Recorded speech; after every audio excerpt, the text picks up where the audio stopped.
Hello everybody, welcome back to another video. I'm hoping you guys are all having a fantastic day. So today's upload, as you can tell by the title of the video, we'll be talking about the pattern change that is really now beginning to occur across the country, the eastern and the midwestern portions of the United States.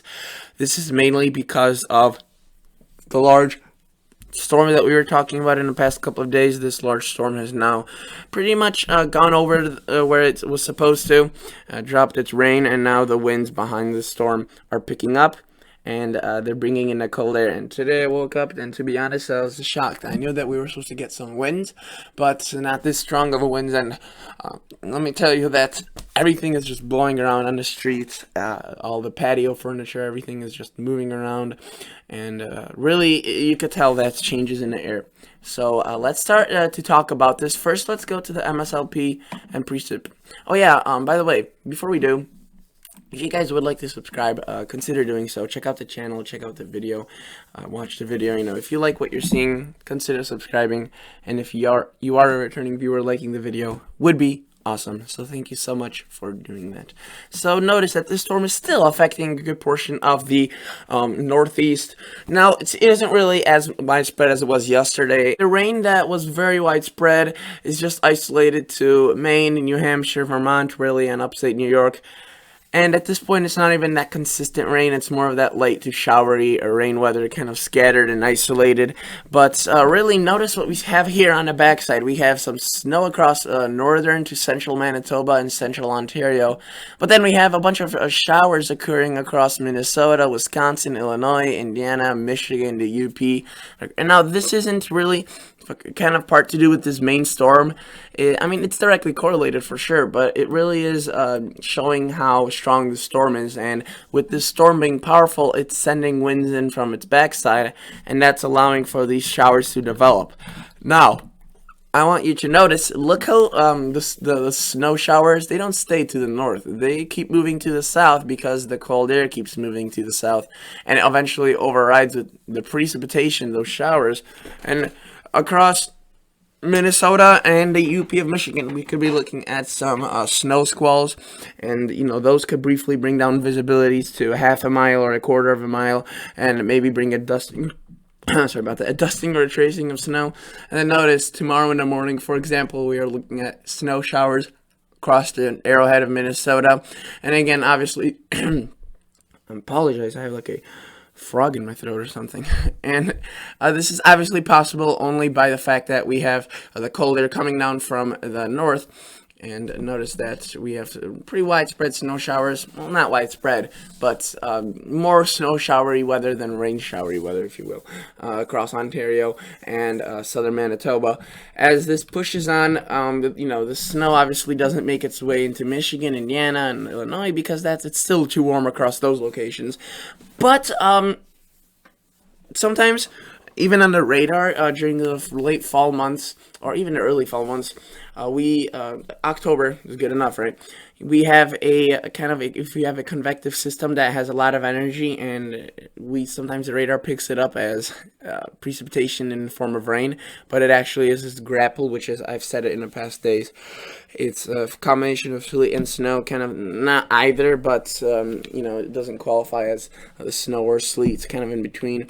And notice, I also want to point out, look at that, we have lake effect rain, and with the lakes being very warm, for example, Chicago right here, which is right on the nose of Lake Michigan, southern Lake Michigan, had its warmest summer ever recorded. So, you know, these lakes are very warm, and it doesn't take much for precipitation to get kicked off these lakes. We see quite a bit of precipitation coming off, and then after a while, obviously, they do kind of calm down. But let's take a look at the temperatures now, because this is where stuff gets interesting. 2-meter temperature anomalies, if we were to take a glance at them starting hour 6, notice that as of right now, we don't have a lot of heat. Really, it's more cool, but it's definitely not, you know, it's not cold. I wouldn't say this is cold. This is a bit below average, but then things get take a turn towards colder weather. And notice that as we push into, say, tomorrow afternoon, we start seeing those hints of purple across the Midwest and really, I mean, just a good portion of the central United States. And that is indicative of, 8 to 12 degrees below average in terms of Celsius, so probably around 15 to 20 degrees below average in terms of Fahrenheit. Though I do want to point out, look at a juxtaposition that we have across the country, with the West being extremely warm, some of the mountains having anomalies of 20 to 25 degrees above average in terms of Fahrenheit. So the West will be very warm, hot pretty much at this point, and the central United States will be cold, late fall like weather. And while these two air masses do fight it out for a while, it looks as if kind of the warmth in the west is definitely going to be at a stronger anomaly. You could see that we see a lot of heat and a lot of warmth across the west, which, to be honest, is equally as bad of a story as kind of this cold across the Midwest. Obviously, if you've heard the news, there was lots of wildfires, dry weather, so any more heat and lack of precipitation they will get will ignite some showers and storms. So that's definitely not good news.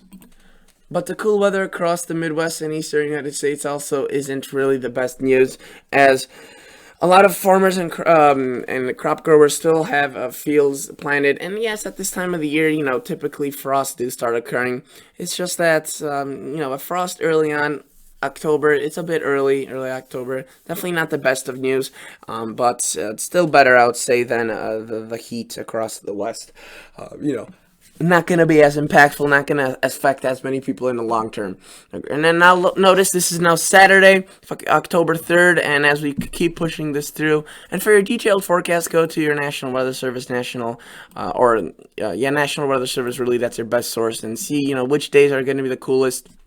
For much of the Midwest, the coolest days are going to be Thursday into Friday and Friday into Saturday. You can see that some of the anomalies are going to be pretty stark, and we could be looking at 12 to 16 degrees below average. That is indicative of, some frost, widespread frost and freezes.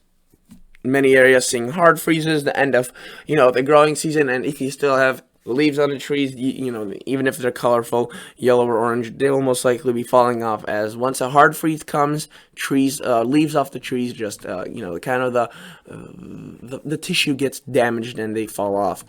Now notice as we push into Sunday, Saturday, we really see the heat across the west build while the cool off, if you will, kind of dwindles, and we see the heat overwin and overtake it, and you can see we see a lot of warmth. And notice Nebraska, Minnesota, possibly at around this time next week, start seeing some very strong anomalies, just almost like summer-like heat.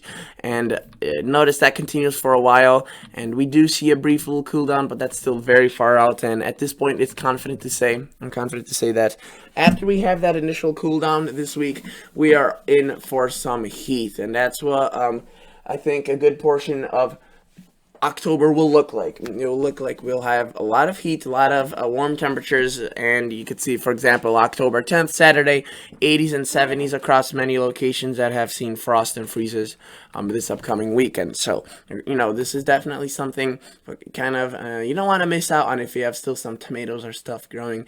So if you can protect your stuff, go out there and protect it, because after that, we have almost, 1 to 2 weeks of very warm weather, and the cool weather that does come is going to be limited. And you can see, for example, right here, the frost and freezes are not significant, and definitely more of warm air.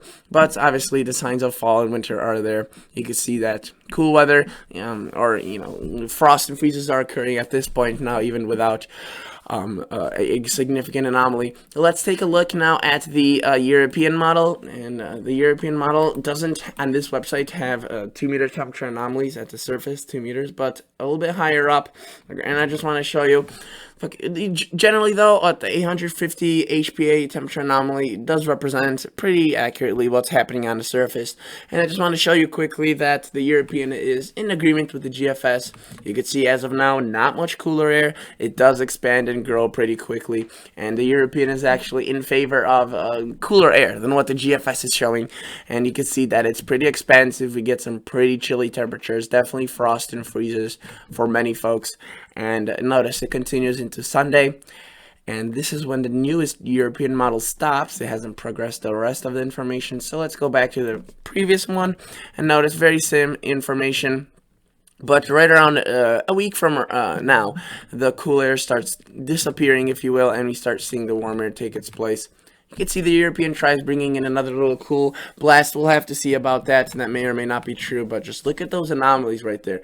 That is very, very warm, and we could be looking at even, some upper 90s, not upper 90s, sorry, some 90s across the United States, the plains. Not upper 90s, but definitely, reaching the 90, 91 benchmark. Let's take a look at the GEFS models. This is a combination of several models that are part of the GFS family, and let's take a glance at what they have to say, and notice that it's generally the similar information at this point.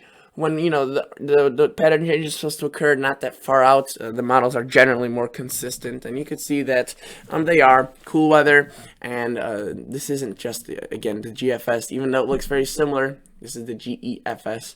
And you can see cool weather across the eastern United States and western United States. The warm air does end up dominating the cooler weather. The cool weather does try making its way into you can see the United States, but gets shoved off by the warm air. And then we could, have more of a warm pattern take hold. Same thing with the EPS, the European ensembles. You could see very cool weather at first, and then we have very warm weather. In fact, just heat taking its place. As of right now, the National Weather Service hasn't issued any freeze watches or freeze warnings yet, but that is still going to change, as the worst will probably come tomorrow night. And you could see that, for example, let's go to Green Bay, and let's see. They don't have any advisories yet for any frost or freezes. But notice that if you go into their 5-day outlook, they actually have a chance of snow. And again, you can see that it's not supposed to really get into the frost area during the day, but still some snow is possible. Obviously, if the snow is going to occur, it's going to occur in the morning hours when it's slightly cooler, but we could even see snow occurring, at like 40 degrees temperature with the convective environment we have. And wait, I want to go back because I want to show you just a random location I chose.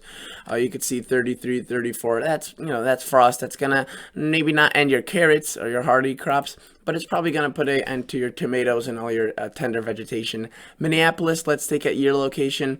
I don't know if you already had a frost. You may have, I don't recall, but notice that you will get pretty darn close, 36, 39, 37. So definitely some chilly weather, and we'll continue seeing more and more frost and freezes across the United States. Let's take a look at northern Illinois. Again, unseasonably cool and getting even chillier. During the nights, they do get patchy frost possible inland away from the city, so definitely getting more and more cooler. Alright, so thank you guys so much for watching, and again, by the way, stay alert for the strong winds. They will be pretty strong across the Midwest today. So that's basically it for today's video. Thank you so much for watching, and I'll catch you all guys on the next episode. See ya.